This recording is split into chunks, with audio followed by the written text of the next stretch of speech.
খোঁজার সময় হয়েছে। যোগ্য নেতা আমরা কোথায়? যোগ্য নেতার নেতৃত্বে আমরা সামনে অগ্রসর হয়ে কোরআনের লাশ কায়েম করতে চাই। ঠিক কিনা চলো বলেন ভাইরা? তাহলে কারোর নীতি চলবে না, কারোর আইন চলবে না। এই শহীদি কাফেলা দিয়ে বাংলাদেশের লাশ কায়েম হবে। কথা বলেন ঠিক কিনা ভাইরা? রাজি আছেন আপনারা?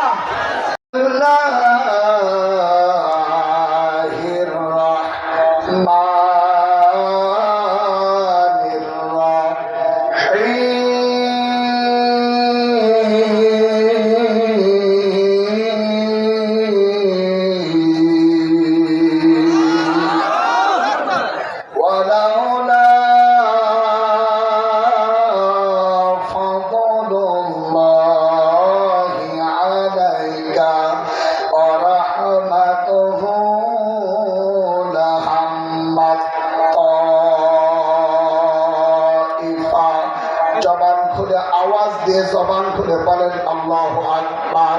আল্লাহু আকবার। ওয়াকাল রাসূলুল্লাহ সাল্লাল্লাহু আলাইহি ওয়াসাল্লাম আদ-দুনিয়া মুসজিদুল মুমিন ওয়া জান্নাতুল কাফির। ওয়াকাল আল্লাহু তাআলা ইন্নাল্লাহা ওয়া মালাইকাতাহু ইউসাল্লুনা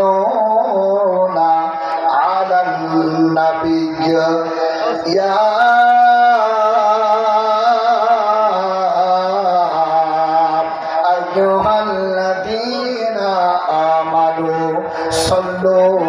আলাইহি ওয়াসাল্লিমু তাসলিমা। সুদীর্ঘ 15 বছর মুসলমানদের নেতা পাই নাই, তাহাজ্জুদে বসে বসে কান্না করেছে। এখন নেতা খোঁজার সময় হয়েছে। যোগ্য নেতা আমরা কোথায়? যোগ্য নেতার নেতৃত্বে আমরা সামনে অগ্রসর হয়ে কোরআনের লাশ কায়েম করতে চাই। ঠিক কিনা চলো বলেন ভাইয়া? চান তো আপনারা? বলেন চান কিনা? আমাদের এক একজন নেতা এখন চাই যাদের কলিজায় কি আছে? বলেন কোরআন আছে। যে নেতার কলিজায় কোরআন আছে ওই নেতা 2 নাম্বারি করার কোন সুযোগ।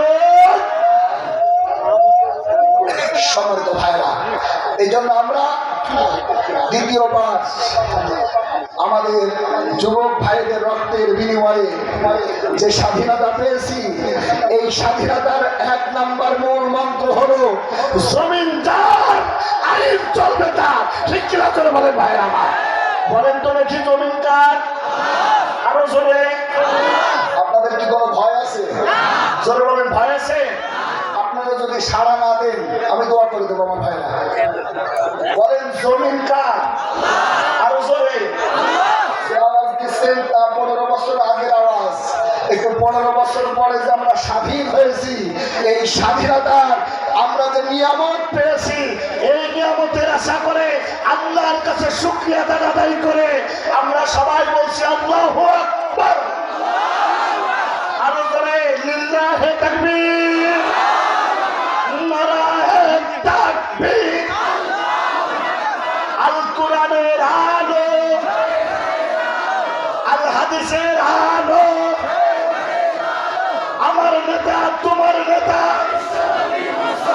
লিল্লাহি তাকবীর।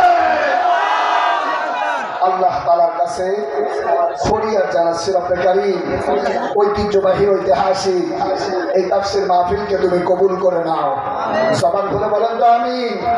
মাহফিলের সভাপতি, সহসভাপতি, প্রধান অতিথি সহ যত উলামা হযরত আছেন কলিজা ভরে দোয়া করছি।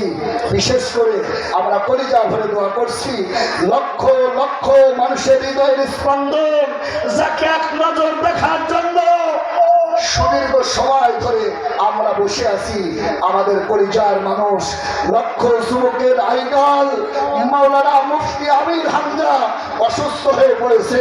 কলিজা ভরে দোয়া করি, ওগো রব্বে কারীম আমাদের শাইখকে তুমি সুস্থতা দিয়ে দাও। একটু জবান খুলে বলেন আমিন। আরো জোরে আমিন।